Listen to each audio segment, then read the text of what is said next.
যাদের কাছে ব্রয়লার মুরগিটা ভালো লাগে না, আজকের রেসিপিটা তাদের জন্য। এরকমভাবে রান্না করলে কিন্তু যে কেউ এই রেসিপিটা অনেক বেশি পছন্দ করবে। আর ব্রয়লার মুরগি যে না খায় সেও কিন্তু খাবে। তো একটু ভিন্ন ধরনের করে রেসিপিটা তৈরি করছি। আশা করি ভিডিওটা ভালো লাগবে। এখানে ৪ টেবিল চামচের মতো তেল দিয়ে দিলাম। এই তেলে কিন্তু আমি পুরো রান্নাটা কমপ্লিট করব। তো তারপরে তেলের মধ্যে সামান্য একটু লবণ আর সামান্য একটু হলুদের গুঁড়া দিয়ে দিলাম। এরপরে আমি আলুটাকে দিয়ে ভেজে নিচ্ছি। আপনারা আলুটা যদি না দিতে চান সেক্ষেত্রে স্কিপ করতে পারেন। তো আমি আলু অনেক বেশি পছন্দ করি, তাই আমি সবসময় আলুই ব্যবহার করি। আর আমার যেহেতু ছোট মেয়ে আছে, মেয়ের জন্য ব্যবহার করতে হয়। তো আপনারা যদি না চান সেক্ষেত্রে না ব্যবহার করলেও হবে। তো আলুটাকে একটু ভেজে নিলে কিন্তু স্বাদটা অনেক গুণে বেশি বেড়ে যায়। তো আমি আলুটাকে ভেজে তুলে রেখে দিলাম। আর এদিকে আমি হাফ কাপের থেকে একটু বেশি হবে পেঁয়াজ কুচি নিয়েছি। এই রান্নাতে কিন্তু পেঁয়াজের পরিমাণটা একটু বেশি দিতে হয়। তারপর সামান্য একটু আস্ত জিরা দিয়ে দিলাম আর কয়েকটি গোটা মশলা দিলাম। ২ টুকরা দারুচিনি, ৪ টা লবঙ্গ, ২ টা এলাচ আর ১ টা তেজপাতা মাঝখান থেকে ছিঁড়ে এভাবে করে দিয়ে দিলাম। তো এরপরে আমি মুরগির মাংসগুলোকে কেটে ভালোভাবে ধুয়ে পরিষ্কার করে নিয়েছি, সেটাকে দিয়ে দিলাম। আমি আমার পছন্দ মতো টুকরো করেছি আর আমার পরিমাণ মতো আমি নিয়েছি। আপনারা আপনাদের পরিমাণ মতো কিন্তু নিতে পারেন। এবারে আমি ২ টেবিল চামচ দিয়ে দিলাম আদা রসুন বাটা। ব্রয়লার মুরগিতে কিন্তু একটু আদা রসুন বাটাটা একটু বেশি মানে পরিমাণে ব্যবহার করতে হয়, তাহলে কিন্তু ব্রয়লার মুরগি থেকে কোনোটা প্রকারের গন্ধ আসবে না। আমি মুরগিটা কিন্তু ভেজে নিচ্ছি না, তারপরেও কিন্তু কোনো প্রকারের গন্ধ আসবে না। আমি যেভাবে করে রান্নাটা করছি এভাবে করে একবার রান্না করে দেখবেন। তারপরে আমি একটা টমেটো পেস্ট দিয়ে দিলাম। এটা আমি গ্রেটারের সাহায্যে গ্রেট করে নিয়েছি। টমেটোটা দিলে কিন্তু খেতে অনেক বেশি ভালো লাগে। হাতের কাছে থাকলে অবশ্যই দেওয়ার চেষ্টা করবেন।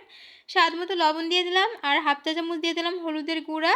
আর এটাকে দিয়ে নেড়েচেড়ে মিশিয়ে নিচ্ছি।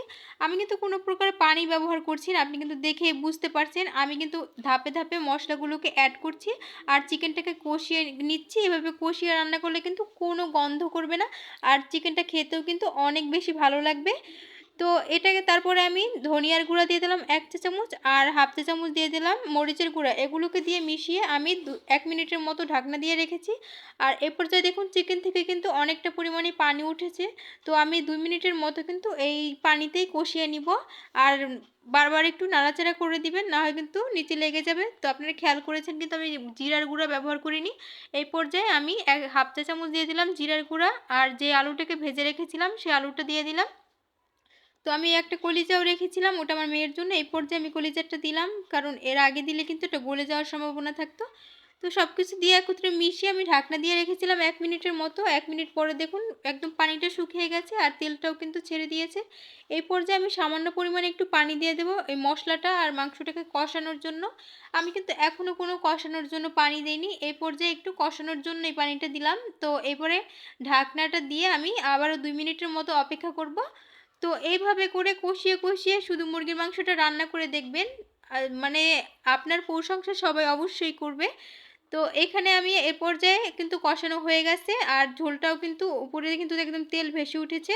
তো এই পর্যায়ে আমি পানিটা দিব। আর এখন কিন্তু মাংস এবং আলুটা প্রায় 90% এর মতো এমনিতেই সিদ্ধ হয়ে গেছে। তো আমি এ পর্যায়ে পানি দেব, যে ঝোলটা রাখবো সেই অনুপাতে।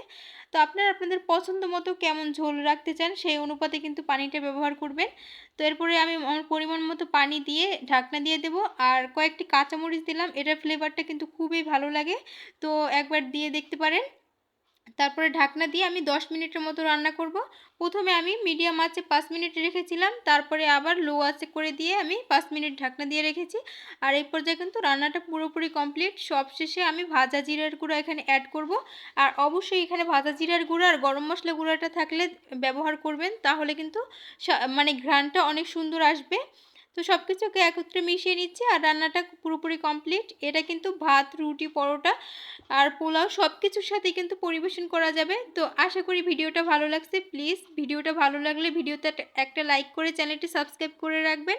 আর এতক্ষণ ভিডিওটা দেখার জন্য অসংখ্য ধন্যবাদ। সবাই ভালো থাকবেন। আল্লাহ হাফেজ।